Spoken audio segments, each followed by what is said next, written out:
தமிழ்நாடு சட்டப்பேரவையின் பட்ஜெட் கூட்டத்தொடர் குறித்து சபாநாயகர் அப்பாவு செய்தியாளர்கள் சந்தித்து வருகிறார். நேரலையில் பார்க்கலாம். நிதிநிலை இடைக்கால நிதிநிலை அறிக்கையினை மாண்புமிகு நிதி மற்றும் சுற்றுச்சூழல் மற்றும் காலநிலை மாற்றுத்துறை அமைச்சர் மாண்புமிகு தங்கம் தென்னரசு அவர்களால் சட்டப்பேரவைக்கு வாசித்து அளிக்கப்படும். மேலும் 2026 ஆண்டு பிப்ரவரி மாதம் 20ஆம் நாள் பேரவை விதி 193 ஒன்றின் கீழ் 100 இதை நான் சொன்னதை எழுதிடுங்க நீங்க.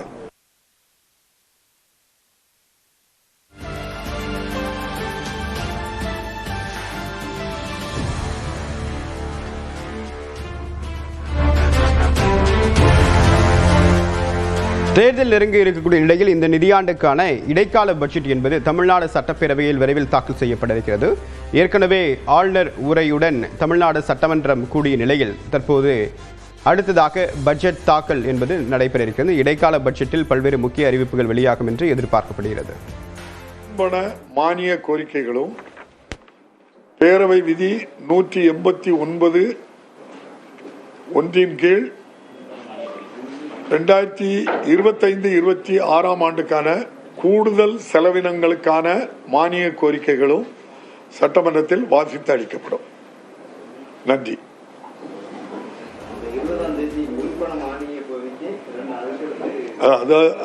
என்னொருக்கா சொல்லிட்டா முதல்ல இருந்தே சொல்லியிருந்தேன்.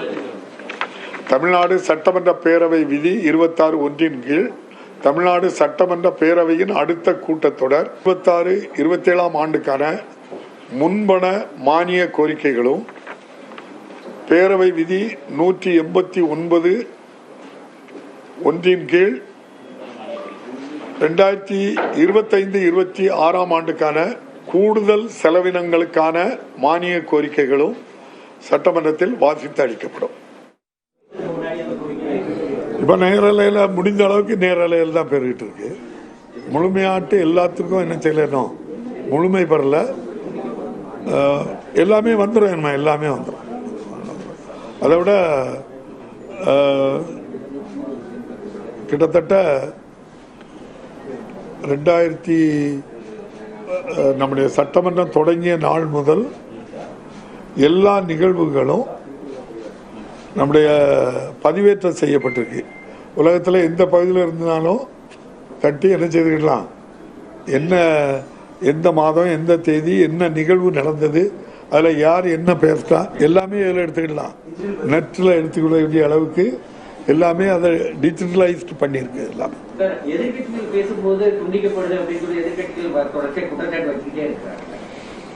அது நீங்க பார்லிமெண்ட பேசுறேன்னு நினைக்கிறேன். பார்லிமெண்ட்ல தான் அப்படி, சட்டமன்றத்தில் அப்படி, சட்டமன்றத்தில் அந்த நேரம் கொடுக்கப்பட்டு அவங்கள பேசுவாங்க. அதுல ஒன்றும் மாற்றம் இல்லை. அது இப்போ என்ன கேள்வி நேரம், பிறகு அமைச்சருடைய பதில் உரைகள், சிறப்பு தீர்மானங்கள் எல்லாம் நேரலையில் தான் வந்துகிட்டு இருக்கு. இன்னும் அந்த மானிய கோரிக்கைகள் மீது விவாதங்கள் நடக்கும்போது மட்டும் இன்னும் முழுமையா என்ன செய்யல விடல. அதுவும் சீக்கிரமாட்டும் நம்முடைய மாண்புமிகு முதல்வர் அவர்கள் அவங்களுடைய எண்ணம் அதுதான், நிச்சயமா நடக்கும். இப்போ நம்ம சுற்றி உள்ள எல்லா மாநிலத்திலுமே பார்த்தோம் அப்படின்னா, இப்ப கேரளாவா இருக்கட்டும், ஆந்திரா, கர்நாடகா, எல்லா பக்கமே வந்து லைவ் டெலிகாஸ்ட் வந்து ஆரம்பிச்சிட்டாங்க. நம்ம மட்டும்தான் ஒரு பர்டிகுலரா முக்கியமான இது மட்டும் நம்ம ஒளிபரப்பு பண்றோம் அப்படின்னா, எல்லா மாநிலத்திலையும் அது நடக்கல. கிட்டத்தட்ட ஓரிரு மாநிலங்கள்ல நீங்க சொன்னது நடக்கலாம். அதுவும் நேரடி லைவ் இல்லாம அரை மணி நேரம் 10 நிமிஷம் அதை சென்சார் பண்ணி தான் திரும்ப என்ன செய்யறாங்க, அனுப்பிட்டு இருக்கிறாங்க. முழு லைவ் இல்லை. நம்ம முழு லைவாட்டே கொடுக்கக்கூட நம்முடைய மாண்புக்கு முதல்வருடைய எண்ணம் நிச்சயமா நடக்கும். இந்த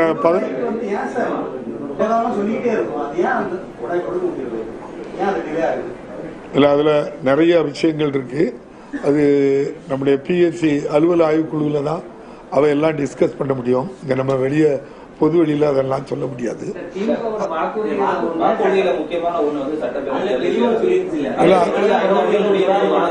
அது எல்லாமே அங்க பேரவை அலுவல் ஆய்வு குழுவில் நாங்க பேசிட்டு இருக்கிறோம்.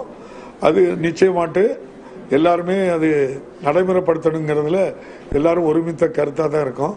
இந்த 16வது சட்டமன்ற கூட்டத்தொடரில் அந்த சட்டமன்றம் தொடர்பான ஒரு பத்திரிகையாளர் சந்திப்பு நம்ம திருநெல்வேலியில் நடக்கிறது எனக்கு ரொம்ப மகிழ்ச்சியாக இருக்குது.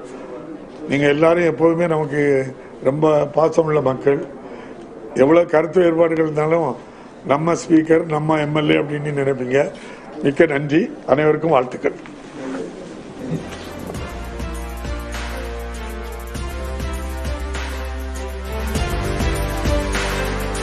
பிப்ரவரி 17ஆம் தேதி தமிழ்நாடு அரசுடைய இடைக்கால பட்ஜெட் தாக்கல் செய்யப்பட இருக்கிறது. அது தொடர்பாக சட்டப்பேரவை சபாநாயகர் திரு அப்பாவு தற்போது செய்தியாளர்கள் சந்தித்து விளக்கம் அளித்தார். அந்த காட்சியில் நேரலையில் பார்த்தோம்.